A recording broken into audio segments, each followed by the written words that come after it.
Assalamualaikum warahmatullahi wabarakatuh. Perkenalkan, nama saya Fadila Aryani dari kelas 12 IPA 2. Hari ini saya akan melakukan praktikum biologi dan saya akan melakukan 3 percobaan. Percobaan pertama yaitu saya akan melakukan uji coba amilum, dan yang kedua yaitu saya akan melakukan uji coba protein, dan yang ketiga yaitu saya akan melakukan uji coba lemak. Dan yang pertama yaitu saya akan melakukan uji coba amilum. Untuk amilum, saya mempunyai 6 sampel dan masing-masing adalah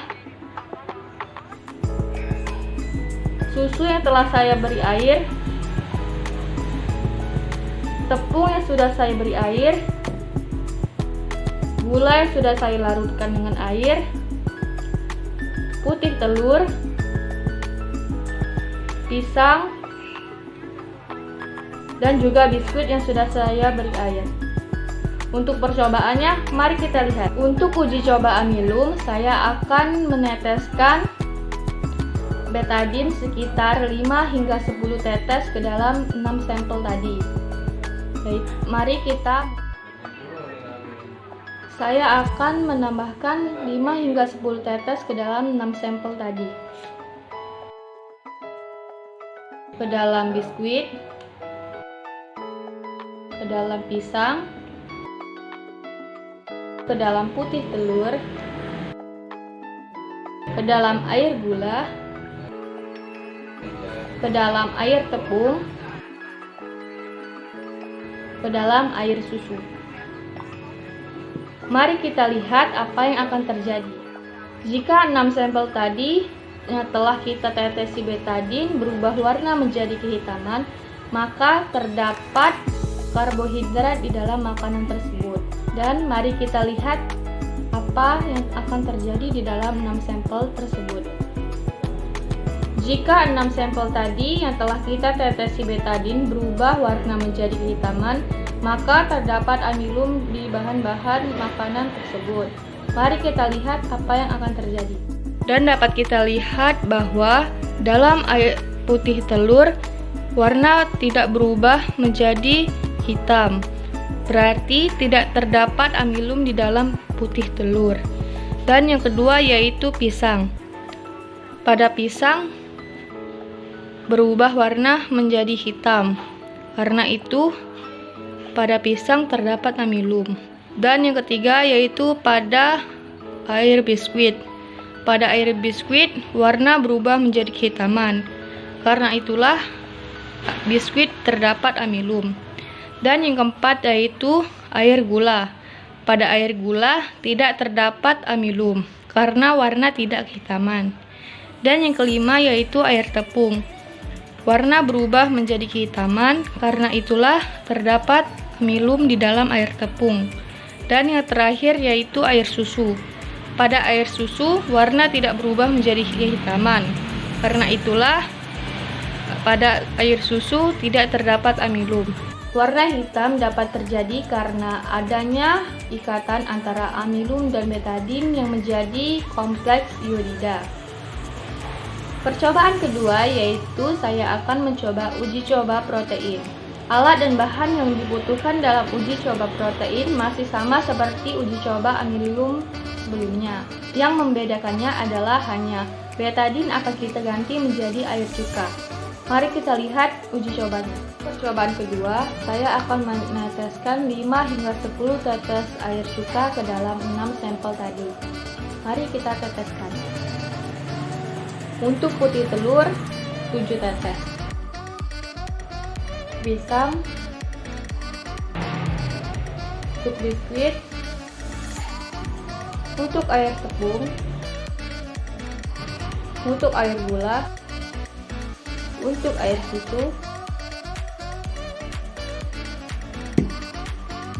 dan mari kita lihat hasilnya. Jika bahan makanan yang telah diteteskan air cuka akan menggumpal, maka terdapat protein di dalam makanan tersebut. Dan dapat kita lihat bahwa di sini biskuit tidak terdapat gumpalan atau tidak terdapat protein di dalamnya. Yang kedua yaitu pisang. Pada pisang tidak terdapat protein atau tidak ada gumpalan di dalam pisang. Dan pada putih telur terdapat gumpalan. Itu berarti adanya protein di dalam telur. Yang keempat yaitu susu. Pada susu terdapat gumpalan. Itu artinya pada susu terdapat protein.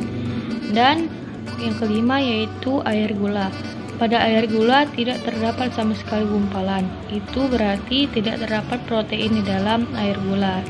Dan yang terakhir yaitu air tepung. Pada air tepung terdapat sedikit gumpalan. Itu berarti adanya protein di dalam tepung, walau hanya sedikit. Mengapa pada uji coba protein menggunakan asam cuka? Karena ketika asam bertemu dengan protein, maka akan terjadinya penggumpalan. Dan untuk percobaan yang ketiga, yaitu saya akan melakukan uji coba lemak. Mari kita lihat alat dan bahannya. Baiklah, untuk percobaan ketiga, yaitu saya akan uji coba lemak. Alat dan bahan yang dibutuhkan yaitu mentega, minyak, putih telur, pisang, susu kental manis, dan juga nasi. Yang pertama yaitu saya akan menaruh nasi. Yang kedua yaitu saya akan menaruh putih telur. Dan yang ketiga yaitu mentega. Dan yang keempat yaitu saya akan menaruh pisang. Yang kelima yaitu saya akan menaruh susu kental manis.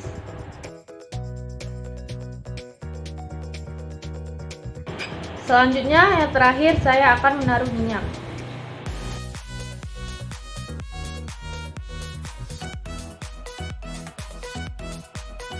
Dan kita tunggu sekitar 10 menit untuk mengetahui hasilnya. Dan inilah hasilnya setelah kurang lebih 10 menit. Untuk telur dapat kita lihat sedikit transparan atau samar-samar. Dan untuk mentega sangat transparan. Untuk minyak sangat transparan. Dan untuk susu kental manis samar-samar. Untuk pisang samar-samar. Dan untuk nasi tidak transparan. Dan dapat kita simpulkan bahwa pada telur ada sedikit lemak, dan untuk mentega ada banyak lemak, dan untuk minyak ada banyak lemak, dan untuk susu kental manis sedikit lemak atau samar, untuk pisang sedikit lemak atau samar, dan untuk nasi tidak ada lemak. Sekian video praktikum dari saya tentang uji lemak, uji protein, dan uji amilum. Assalamualaikum warahmatullahi wabarakatuh.